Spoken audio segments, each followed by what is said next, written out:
I am 1 minute late, rats, to this live, which is a Katie's Arms live. So welcome to everybody who's able to join. Let's check the Wi-Fi. It's quite apparent, I would think, that I'm not where I usually am, although where I usually am does change quite a lot.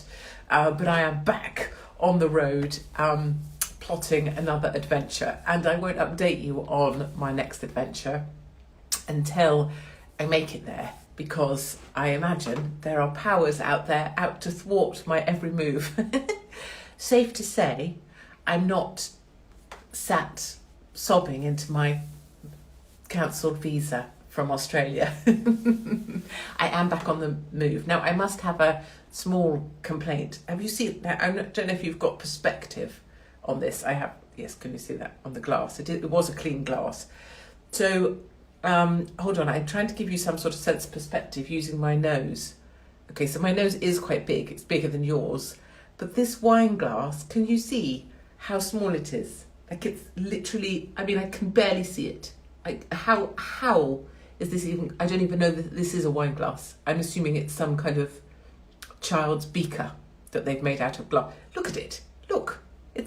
Look, if I put it near my ear, look, my ear is bigger than this wine glass. Now, admittedly, it's in my room, and admittedly, I washed it out before I used it. I used to be a cleaner on Lundy Island, which is off the North Devon coastline. They have puffins there, and I was the worst cleaner in the world. But as a cleaner, I learnt many of the tricks, and one of them is that glasses like this, or typically larger, because this is obscenely small, people take a piss in them.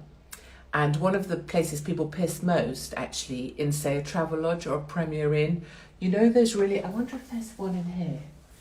I don't think there is. But anyway, you know, there's really, really little, what are they called? Those little kettles, the plastic ones, the really tacky ones that you're sure won't work, but then do. But then you also think they might electrocute you. Well, when you become a cleaner, that's where you check for piss. And typically that's where, if men are sharing a room, one of them will piss in the kettle.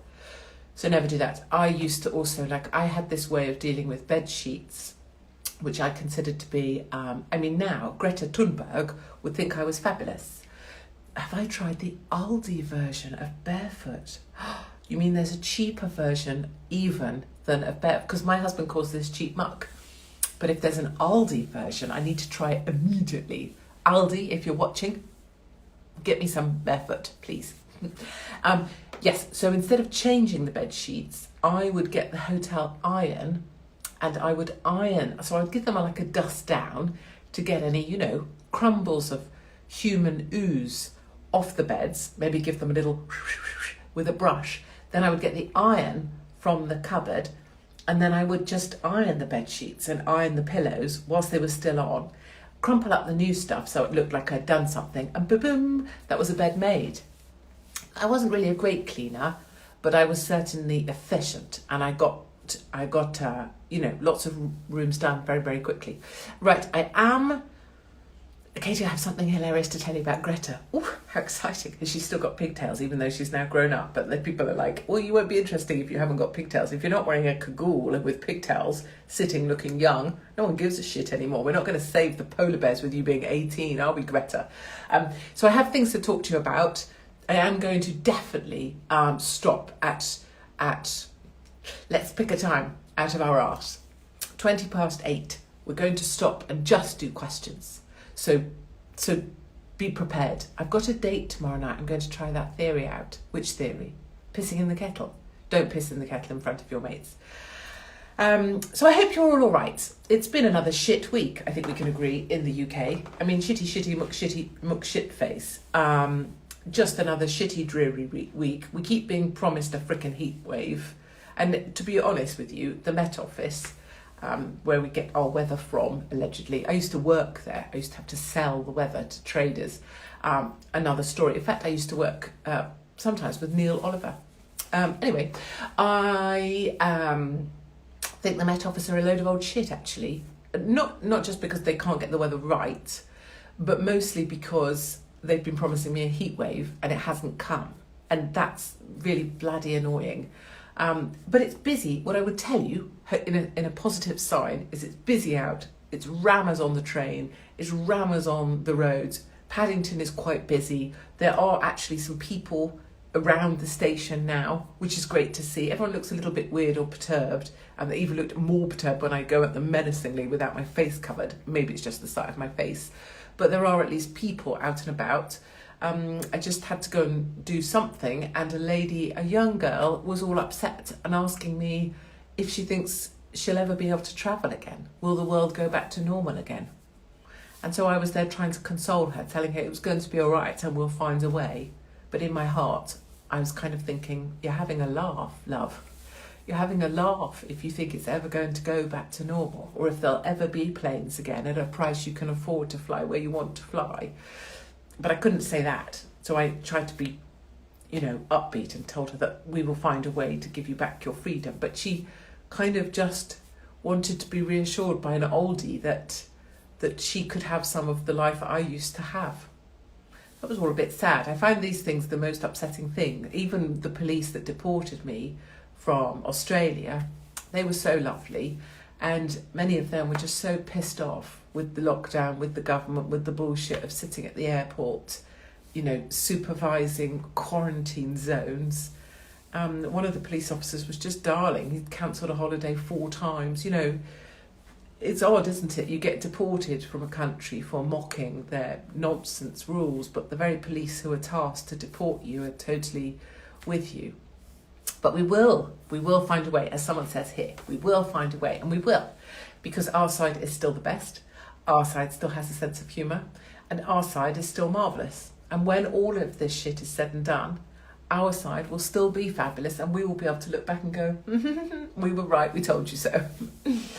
We knew this was a bunch of old shit, and so it's proven to be true. But for now, we will just go about our day trying to make other people feel better. I do that quite a lot by just grinning inanely at people. I've just been on a 2.5 hour train journey, which I love. Time to myself, I can do my stuff, I'm not bothering anyone, brilliant. But the lady opposite me, who got on not feeling well at all, said she had heartburn. I think she'd had some kind of collapse maybe on the platform or something. There was a bit of a fuss. She just ate for 2.5 hours, solid. I mean, I know trains are boring, but shit me. They had the bag of, which I love because this is, my roots, the bag of white bread where someone had gone through and made the whole loaf into sandwiches that were then distributed about the whole of the train carriage. I mean, good on them, but she was complaining that the cheese didn't taste of anything, but she still managed to chomp her way through 6 slices of bread, and she was complaining that she had heartburn and didn't feel well. And I was like, well, you're doing all right, bird. And then they cracked open the scones, which they called scones. Ooh, little bit annoying, to be honest. I wanted to go, it's scones! But I didn't. I just pretended that I hadn't noticed. She chomped her way through 2 fruit scones. Then she said, I prefer them with the cream and jam on. Yeah, no shit, Sherlock. We all prefer that. But we're currently an hour into a journey. You've just eaten 3 rounds of cheese sandwiches. You're supposed to have heartburn and you're not feeling very well. You've just eaten a scone. And then she moved on to something else. And then she got one of the train staff to bring her a special coffee. And when we got into Paddington, she got off the freaking train, scones. It's not scones, it's scones. Scone, like gone. Scone, gone. She got off the bloody train with her 150 family members that were all eating from the bag of cheese sandwiches that she half destroyed. And she got picked up in one of those freaking carts. One of those doot carts, and sat there. No wonder she couldn't freaking walk. She just stuffed her freaking face for the last 2.5 hours. I was like, she could do with a walk, to be honest, Brian. She needs to burn off some of the scones. And I actually know the guy driving that truck because I know quite a lot of the lads here at Paddington. We get on, and I was like, oh, you might need an extra charge. Go and plug it in, Brian. You've got a heavy load. So I think she cured her heartburn. I don't know. 6 bread slices, 2 scones and some coffee. I think she felt a bit better. I don't know. She looked revived. Jesus. I wanted to kind of, because not like anyone can eat what they want. Everyone can eat what they want. Obviously, you have to train hard if you want guns like mine. But everyone can eat what they want. Just don't ask me how I, get these. It's basically pain. You need to take the pain, right? You don't earn muscles unless you sweat. But I kind of wanted to say to her, your body's got to work to like digest all that shit. So if you're not feeling the best bird, the best thing you can do is just let your body like chill out. Have another scone. Bless her heart. I wish her well. Now I wanted to talk to you about this. It's scone, not scone. It's not scone. Why are we even... I can't even believe this. This is like my pub, my Katie's Arms, and I'm being told how to say things. Right. I have only had this much wine. When people say, is she drunk? No. Katie, there's a massive spider behind you. Do not even, I'm not even going to look because you're just being naughty. And also, I'm not a arachnophobe. I'm many other phobes, aren't I? I'm a fatophobe. I'm a twatophobe. Twatphobic. So, my daughter, it would appear, hold on, I'm going to drink some from the tiny, hold on, let's see if I can get my lips around it. Thimbles, see, that's why I shouldn't drink from them. Hello, Hopkins. Hello, my darlings. My daughter appears to be like she might be about to date. Right, so this is where Katie's Arms comes in. You can all help now. Yes, a spider near your head. Are you talking about my hair or my earrings? There is not a spider and I'm not turning round. And even if there is a spider, as soon as this is over, right, see this? Gone. I ain't putting it up in a cup and releasing it to the outside world. Call the RSPCA if you want. If there is a spider, as soon as it's over, I'm treating it like every other bastard that gets on my way in a daily basis and just twatting it the hell out of my way. So piss off with your spiders. And good evening, Katie. First time at the virtual pub. Cheers. Welcome one, welcome all. And the only rule is there's no spider there taking the piss. I knew that. And the only rule here at the pub is that you bring sense of humour, you bring a personality, and if you're a critic or want to complain about anything, you just have to off-tea piss because none of us give a shit. Because life is hard enough. And we don't need to hear from moaning bastards. And frankly, if you're here because you just want to say something clever, just cough. Just go and speak to someone that gives a shit, because we genuinely don't anymore. We don't care about your masks, whether you wear them or not. We don't care about your shitty visors, although I have had a great idea. And it involves a packet of cheap ham, which we could get from Aldi. My view is, if you had a packet of cheap ham, and you opened it and kept it with you like this, the next time I need to demonstrate. I'm not going to be able to demonstrate with a piece of paper. I need the ham. So basically, any word about the Aussie fine? Oh no, not yet. But I have appealed and I've asked for the pictures. So what I thought was, if we go around with a packet of ham, very cheap ham that's quite watery and sticky, not the quality ham that's dry from Marks and Spencer's, but the cheap stuff, a bit like Spam. I grew up on Spam. I also used to have tongue sandwiches, and I didn't know that tongue was actually tongue. I thought it was tongue sandwiches. It turns out it's a freaking cow's freaking tongue. I grew up on that. This probably explains why I talk so much. So, Southern California patriots miss you. Don't miss me too much, sweetie. Never know where I might turn up next day.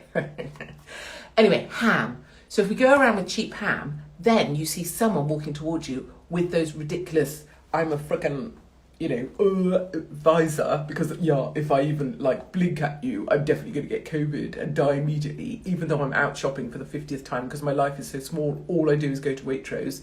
So those twats with the visors, you get your cheap ham, right? And then you bosh it on to the visor. And I think in a similar manner to a bald head, it will stick, especially if you've got the circular ham that's weirdly circular, even though a pig is not actually circular. No pig was ever circular. If you see meat, any meat in a section, and it's a shape, ask yourself, is the animal I'm going to eat in that shape? So for example, ham. Is a ham in the shape of a sausage dog? And the answer is no. That means someone's twatted with your ham. Same, when am I coming back? When am I coming on Alex Jones? Darling, that would never happen, would it? Same with a turkey. if your turkey slices are in a circle, ask yourself, is a turkey the shape of a football?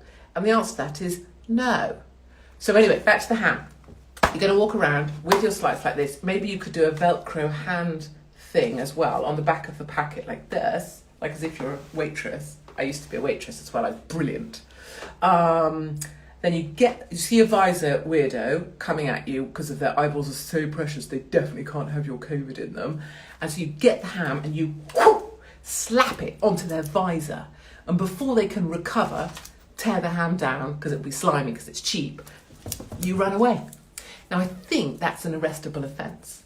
But then again, I've done many things which have proven later to be arrestable offences. Most of them involve just telling the frickin' truth. Most paedophiles are XYZ. Katie arrested for claiming that paedophiles tend to be XYZ. Oh, shit me, paedophiles are actually XYZ. Better apologise to the bird. No one ever apologises when I'm right. Anyway, the ham visor thing, that's one thought I had. Second thought, I agree, Katie should be Prime Minister. Yes, I should. I should stand on the steps of 10 Downing Street and tell everybody to do ham twatting of the visor weirdos. That's the way the country needs to go. Dating tips. Oh, look, we've only got 2 minutes to questions. You see, this is what happens. Joe Rogan and Katie would be a great watch. I think I'd eat him for breakfast. He's so used. I watch boys on that show and they're so desperate to like have Joe like them. They're like blowing him the whole time, you know. So they're like pretending to like have banter and stuff, but really they want to like, you know, bum Joe quietly in the corner. What Joe needs is a strong woman to tell him that he sacrificed a lot of his principles in order to get his cushy contract, and why doesn't he have some balls? Wouldn't mind grabbing Joe Rogan's balls, actually. I expect they're not all that big. Dating rules for my daughter. So I'm thinking about having a set of rules that I place on the fence post at the end of our gate. And therefore it would provide some sort of warning for any man or woman planning on dating my daughter. And these aren't really kind of, these aren't meant in a cruel way. They are meant to, these are just meant to be sort of rules. They're sort of standards, really. I mean, this is sort of, it's verging on the Tyler conversation, isn't it? Remember that? Tyler! Stop biting Chardonnay! Anyway, my view is that a boyfriend of my daughter should be, or girlfriend, should be at least 6'2". And please, you know, I'm sure some of you are short, and that's lovely, and that's marvellous. But I don't agree with short people. I'm fine with short women, but I don't agree with short men. So if a man is nipple height, Sadiq Khan is just below my nipples, more like my grandma's nipples. I don't agree with short people. That's just a fact. So I'm thinking of getting, you know those bars like they have at Alton Towers, where if you're this high, you're not allowed to go on the ride. So unless you're, you know, if you can go under this bar, you're not allowed on the ride. So if we take that principle and extend it through to my daughter, so what I'm going to do on the fence post at home is get a 6'2" sort of barrier. And if a guy or a woman can come under that, then they can't date my daughter. They can't go on the ride, not suggesting my daughter's the ride, because we need to have some sort of criteria. I've also put down here, no fundamentalist Welsh. And this isn't, of course, racist against the Welsh. I'm talking fundamentalist Welsh. So maybe you're like a regular Welsh dude, like you live in Newport and you're always around your mums, because all Welsh people go in and out of their parents and their grands and their aunts, and they all live in the same street, because that's how it works in Wales. But anyway, I'm not talking about those Welsh, that's fine. I used to date a Welsh guy, he's probably watching. John, if you're watching, I still love you. John turned gay to get away from me. What actually happened was John was always gay, but he pretended to be straight to take me home to his mum and dad so that they would be happy. But how he thought that me being his girlfriend would make them happy, I don't know. But he was always gay, and I still loved him anyway. No fundamentalist Welsh. Some Welsh people are so Welsh, they believe that you should still speak Welsh. That's weird. No one speaks Welsh, but Welsh people try and mandate it, the fundamentalists. Fundamentalist Welsh also believe that you should teach maths in Welsh.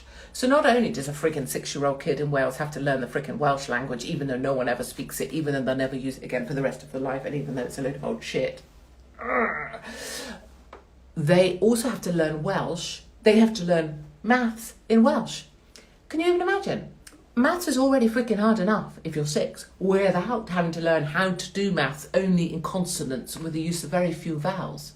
And that's what they do. So I'm saying no fundamentalist Welsh boyfriends or girlfriends. So we're going 6'2", no fundamentalist Welsh. Are we agreeing? I hate the Welsh accent. Thank you. Me too. No one should be able to sing and also protect a quality language, and definitely not end up at the end with the spray on jeans and jeggings. Yeah.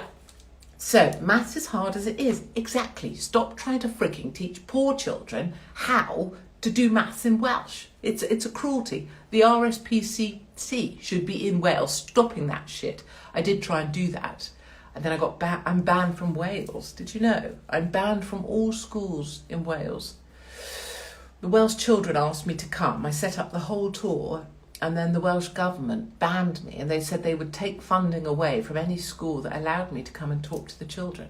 I mean, fuck's sake. No spray on leggings. So, you know those short men that wear those leggings? I say men, boys, typically with underdeveloped legs. And then they wear those very tight trousers that that makes their groin look big. And it actually doesn't. It just makes them look like they've got shit jeans on and they've got a small package and bad legs. But any of those, that can't be a boyfriend thing. That can't happen. No. And also no socks, loafer shoe thing. There's guys that do that weird, oh, look at my ankles, aren't they great? No. They're just bare ankles, and they need a sock and also a decent shoe, not a shitty slip-on loafer. I've lost my ability to speak. Slip-on loafer don't care if they're from Gucci. I don't care if they're from Primark. Go and buy a decent pair of shoes or wellies or worker boots. You know, manual labourer's boots with a steel toe cap. Then you may return to my door. Then we'll see about the 6'2". Then, if you're not fundamentalist Welsh, I will consider you for my daughter. Bear in mind, my daughter's not going to do shit that I say. I'm just saying. No eyebrow. Yeah, anyone that's had anything done to their eyebrows, no. I mean, don't. I'm just going to get the spray out, fertiliser and get rid of you. No man should be fanning around with their eyebrows. I like a bushy brow. Who? If you're messing around with this bit, you're messing around with that bit. And I think good, topiary, yes. Too much time looking in mirrors, no, fucking get a job. Sorry, didn't mean to swear. I apologise. And also, finally, it needs to drive a machine. I think that's really important. And I don't mean that by a car. I don't mean a car. I don't want to see any flashy, anything noisy in a vehicle, no. Not an electric vehicle, obviously, otherwise it's a bit like, oh, it's probably a vegan. Loves Greta. Probably comes from zone 1 to 3 in London.